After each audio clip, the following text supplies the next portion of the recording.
My name is Benton Stokes. I'm a former fundamentalist, post-evangelical worship leader, and songwriter. I enjoy wry Manhattans, roller coasters, and road trips, just not all at the same time. I'm Elane O'Rourke, and I'm a teacher, an author, and a spiritual coach. I was a philosophy professor and a liberal pastor in a couple of former lives, and these days, I love aha moments and not-so-dry martinis. We have conversations about life and God with a queer perspective, over cocktails, like you. This is Cocktail Theology. Today's cocktail is a Corpse Reviver number 2. Now you might ask me, is there a Corpse Reviver number 1? I was going to ask that. And there is. Oh! And it bears no resemblance to this drink whatsoever. Now, am I remembering correctly that Corpse Revivers are actually supposed to be breakfast cocktails? I feel like I heard that. Yeah, that's where they got their start. Okay. Sort of as hangover cures. Which, all the things. Can I just say all the things in that? All right. Right. So let's try it, and I'll tell you what's in it. Okay. So what's in it? So it's gin. Mm-hmm. It's Lillet Blanc, which is a really great stand-in for vermouth, but it's its own drink. It's its own thing. Lemon juice. Yes. Let me taste that. And it has triple sec. Okay. Now, triple sec you could sub out for any number of orange liqueurs. Triple sec is actually what we had, and we have a really good kind of French it's a nice triple sec that sec. we like. So it's triple sec, and then it gets an herb saint rinse. Okay. Now, what that means is you take a little bit of herb saint, which is like non-alcoholic absinthe. Yeah.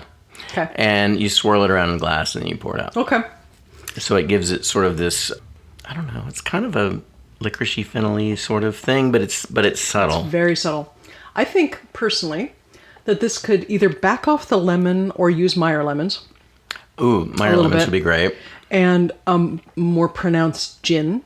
Yeah. And for my taste, it could use a little bit more of the herb saint. Or herb scent, or however you say it. Cool. But I like it. Yeah, it's really light and refreshing for a hot summer day. Yes, it is.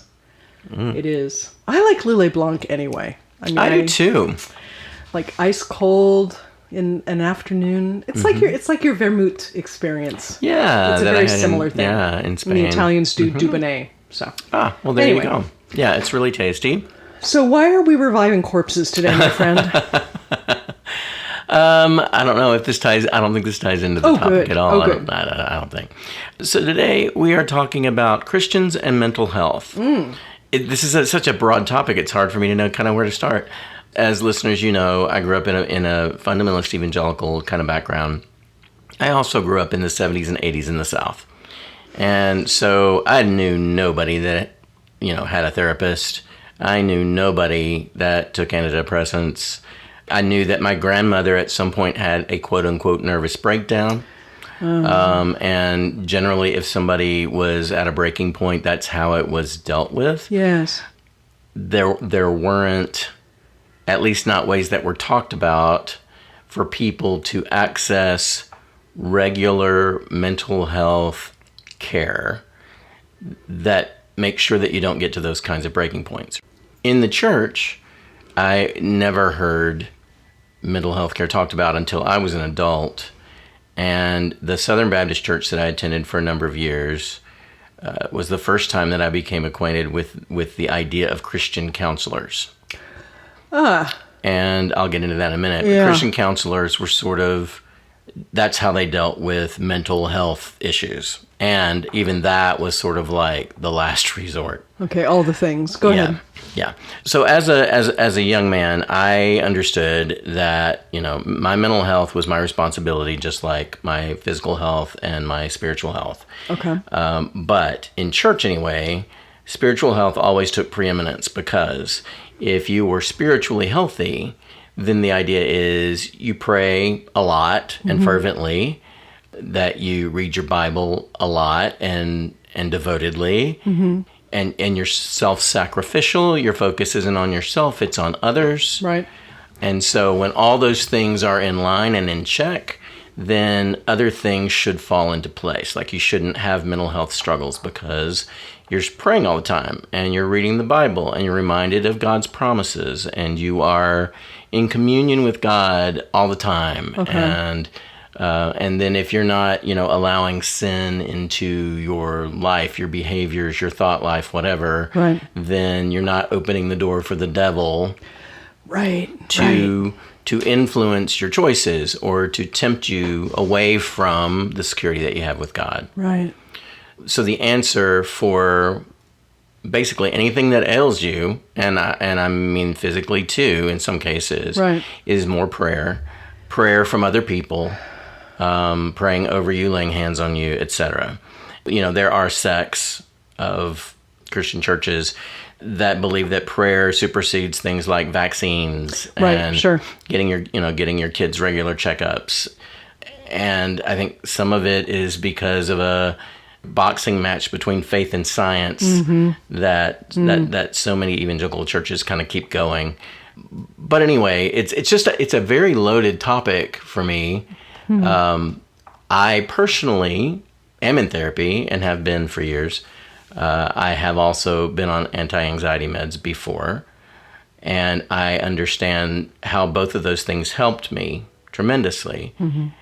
But it took me a long time to get to the place where I felt like availing myself of those kinds of resources to help myself wasn't in direct opposition to what I was supposed to do as a Christian or who I was supposed to be as a follower of Jesus, right? Yeah.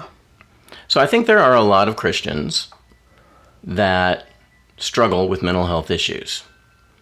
And I think that they are not directed to resources that could really help them because it contradicts what their church teaches.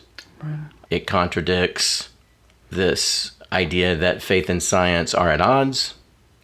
And it opens the door for questions and doubts, which we've talked about in other episodes before.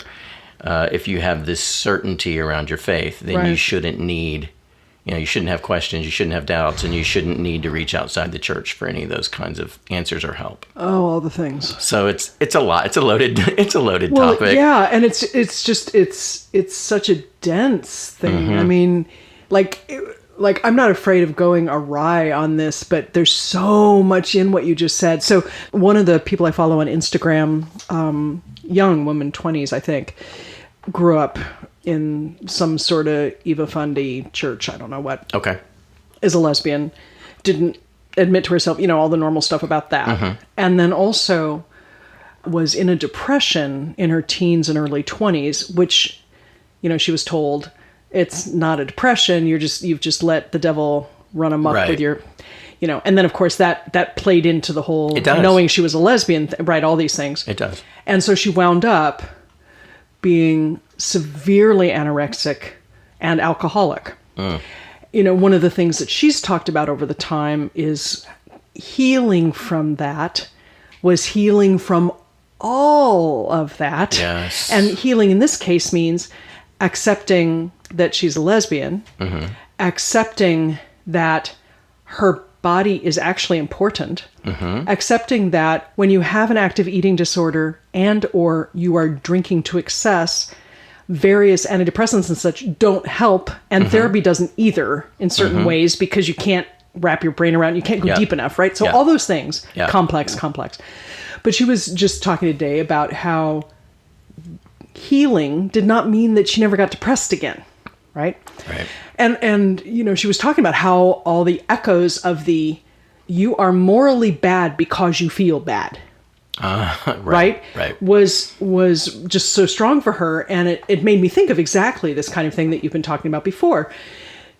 I'm also thinking that I haven't heard mental health talked about in many churches much at all, period. No, it's not talked about very much. And I think that there's something really, I'm throwing this out, so I may recant tomorrow, but it seems to me that in liberalish churches, there's the fear of it being a triggering thing, right? If we talk about it, then, people will be upset and because it'll touch something deep, right? And we won't have the resources to deal with it. And then there's also this thing that we don't take mental health seriously unless it's like schizophrenia. Anyway, right? There's such a difference between something like schizophrenia And, you're just kind of sad, right? We don't talk about the one because we don't know what to do about it. And we don't talk about the other because, just pull yourself together. Right. Right? Then there's the problem of finance, right? Then you've got, in so many churches, there's such an alignment between pray it instead of getting help for it because there's no money and there are no resources. So let's get really real about this, right? Yeah. I'm thinking about all of the red states, and they tend to be red states. It's not always red states, but it tends to be red states. States that tend to vote Republican or conservative also tend to have really lousy health systems. And part of that's because, people run on lack of taxation. There's all kinds of historical reasons for it, etc. And if there's no hospital within 200 miles and there's no doctor who's going to be in your town, and then there's also this thing where you're not really supposed to feel bad, then even the most loving pastor in the world is going to try to find ways to take care of you. Oh, yeah. You know what I mean? Right. So even with the best intentions, the best theology, you've still got a mess. You've still got a mess. Right? So all of that, ties into what you're talking about. I think, I want to narrow it down to the intentional dismissal of anything besides physical or spiritual health. Okay. The idea, and I think this is what underlies what you were talking about, you have physical health, you have spiritual health. Anything else is a failure of your spiritual health. You don't actually have mental health to worry about. There's no such thing. Right. And I think that's where the challenge comes. If mental health is more than pterodactyls or being gay, right? Like if you take those and you set them aside for a minute, and if there's something more about mental health, well, you're not going to call that mental health. You're going to call it spiritual health. Because God will take care of that if you just try hard enough. Yep. And because it's not visible, you're not limping, right? And because it's something that feels so mysterious to even the best of therapists, our minds are very complicated things.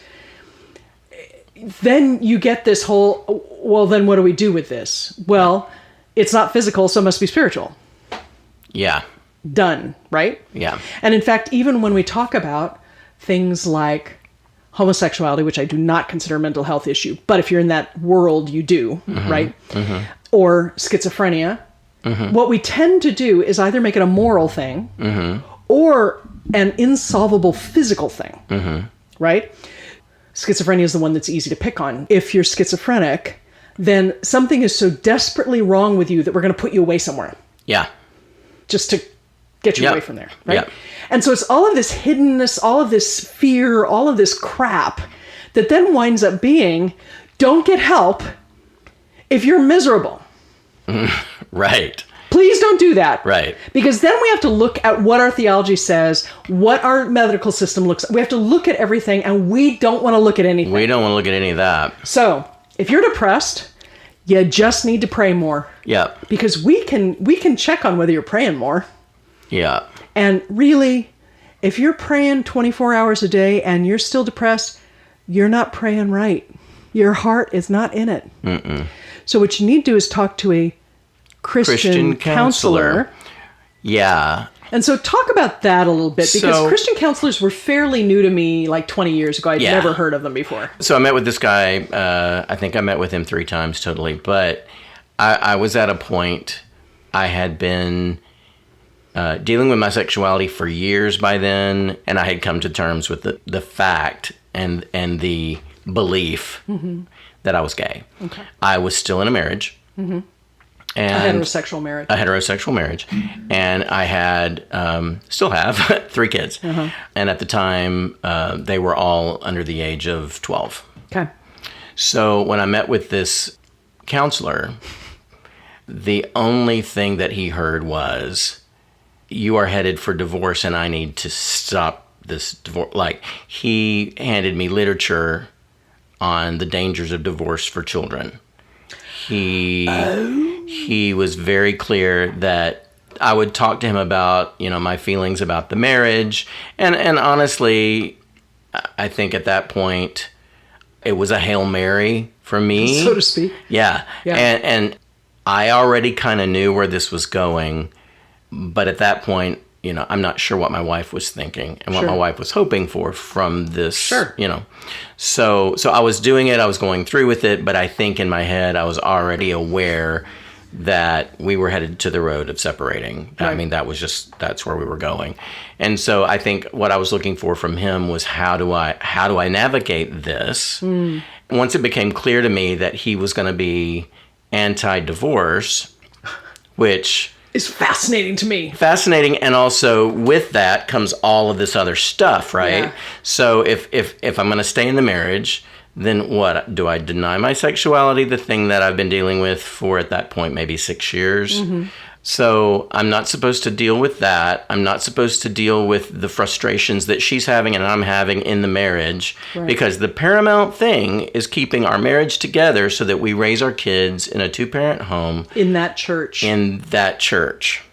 Let's not forget the in that church part. Yeah. Then I toughed it out for another session or two, thinking, well, maybe at least he will help me figure out how to be understanding toward my wife, how to listen, and how to help us both move through this.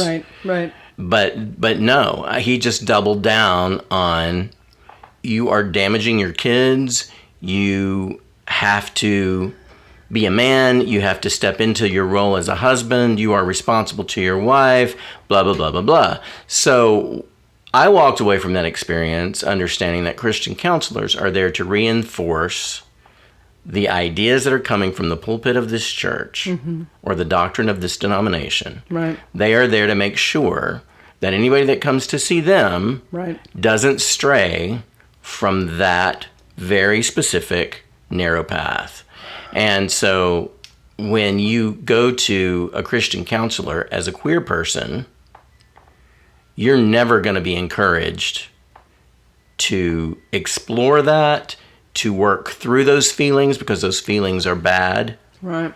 I mean, it didn't take long for me to figure out that the things that I was starting to tell him, and then I withdrew, like I stopped talking about all that. I mean, why? Well, of course, the fear of that too, right? He was not going to be in any way objective, and he was not in any way going to try to meet me where I was and try to help me and equip me for dealing with what I was dealing with. Right.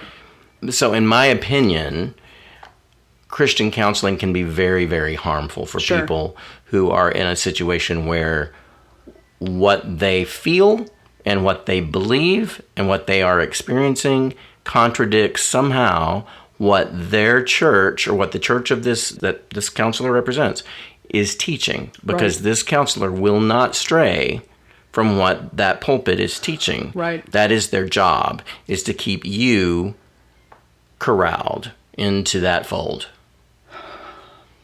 I'm sorry that happened. Thanks. Yeah, I am too. And fortunately, I identified it. I was far enough along in my journey that I identified it, called it for what it was, and stopped going to see him. But unfortunately, what that meant was I had to navigate the rest of that journey by myself. Yeah. I just want to say for our listeners, if you are in the position of being surrounded by an agenda, no matter what the agenda is, and you feel like you're flailing and lost in that agenda, I know we both have tremendous both sympathy and empathy for that position. Definitely. And it could be any agenda, Mm-hmm. But I'm sorry you had to go through that. I'm sorry that you felt so alone. Because, of course, as we know, you're not the only gay man in the world. You're not the only gay man who willed the good for his partner, loved his kids, had affection for his, all those things. You're not the only person like that. But the problem is when you get in those situations, you feel as though either you're the only person like that, or that there's this whole other underground of people like that who are very dangerous and very enticing. And then you've got this other life. Absolutely. Right. Yes. So you've got these two lives, right? Yes. Which is, so Jungian, right? This whole idea that in order to survive, we have to split ourselves into different kinds of persons, right? Right. Yeah. Wow. I'm thinking about the most well-intentioned Christian counselor in the world who has been brought up in exactly the same church you have, who truly believes that the church is the only place where you can hope to have an intact marriage, that this is your community, period, and really God will handle anything. I'm trying to imagine what somebody who was like that and wanted to walk with you could possibly do, because the premise is so tight and so restrictive. And the idea that if as a counselor, I have to worry about whether I'm getting my doctrine right, I can't even imagine. Right. I think about the amount of counseling I do, and I'm very specific about what I do and who I do it with and under what circumstances. But I think about how hard it is to even just say, here's what I'm hearing.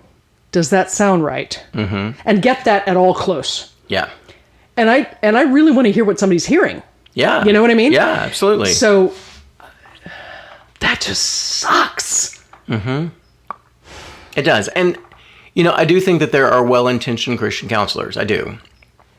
But if you are a person that is dealing with really, serious depression, serious anxiety. Oh my God, get help. Get help. And if you're going to a Christian counselor and all you're getting are the same pat answers that you've heard from everybody else, including your Aunt Matilda, then go somewhere else. Yes. There are resources available at low cost or no cost to help you navigate what it is you're navigating. And if you end up back in that church and feel whole and healthy, then good. More power to you. But if you leave that church because of what you're learning about yourself and God and the universe outside of that church, then I hope that you will feel the freedom to do that, as scary as it might be. Yes. But I hope that you will have the support and the freedom to do that. Okay, here's what I would like to do as a connector to hope. Love it. Okay. So first of all, there's such a thing as physical health. There's such a thing as mental health. There's such a thing as spiritual health. I'm sure there are other kinds of healths, but they are all connected. They are not separate, but they are dealt with in different ways. Yes. Okay? So if you're depressed or you have anxiety, probably you are going to want to do some form of cognitive behavioral therapy, some form of talk therapy. You might need medication for a short term or a long term. You might want to look at the relationship. There's all kinds of stuff that you want to get exercise, get more sleep, all those kinds of things, right? Because we are round people. But they are all important. You may want to develop a closer relationship with God and other people, but not because you're bad or because it'll solve the problem. It's because we all need support and relationships with people who encourage and guide us, and God is one of those people. That's exactly right. So, all of that. There is an emergency number that came out within the last 3 years, 988, that is for any kind of anything. So, absolutely, if you get in one of those positions, if 911 is not quite the right one, 988 is your other number. Please, please, please look up, and here's, I'm gonna say this very closely. So N as in Nicholas, A, M as in Matthew, I. NAMI. It is purely about mental health. It is purely a guidance. Here's what you might look at. Here are some resources, that kind of organization. Cannot encourage it enough. There are others. I know that you've talked about Open Path. Open Path, which is low-cost therapy. Is that right? Yes, it is a sliding scale. They have a directory of therapists that are part of their network. I have found 2 really great therapists through their system. You have to join their system. It's a fairly nominal fee to join, and you're a member for life. Okay. And so I was a member in Tennessee. My membership came with me to California. Okay. It's a great resource. I also know people that have had great success with BetterHelp. Yep. Which is BetterHelp is another good one that you can find for online therapy. And they have coaching as well. And they have coaching too, right? There are avenues to you that did not exist a decade ago, things that are cost effective or even free. Right. And so if you are struggling in any way, feel like you could benefit from this kind of help and support, please reach out. I will say that my relationship with God improved a great deal once I sought help for the issues that I was dealing with. Yes. And so I don't want any of our listeners who are deeply devoted to God, who really care about their relationship to God, who really love their church, to feel like seeking help for mental health issues, be it depression, anxiety, or something else, in any way weakens or cheapens your relationship to God. Right. It enriched my relationship to God because it helped me see myself as a person of value and purpose. The way God sees me. Yes. And so... Wait, can we say that again? You started to see yourself the way God sees you. Yes. I love that. Yes. Listeners, we love hearing from you. We hope this episode helped you. If you have other ideas for episodes or cocktails, reach out to us. Cocktailtheology.com is where we are. Till next time. Bye. Bye. Funny how the view can change, how life just seems to rearrange itself, no matter what it was. I don't know how it goes, but look, moving on feels pretty good. If you enjoyed this episode, please give us a like and hit subscribe wherever you're listening right now. We welcome your comments, questions, and ideas for conversations and for cocktails.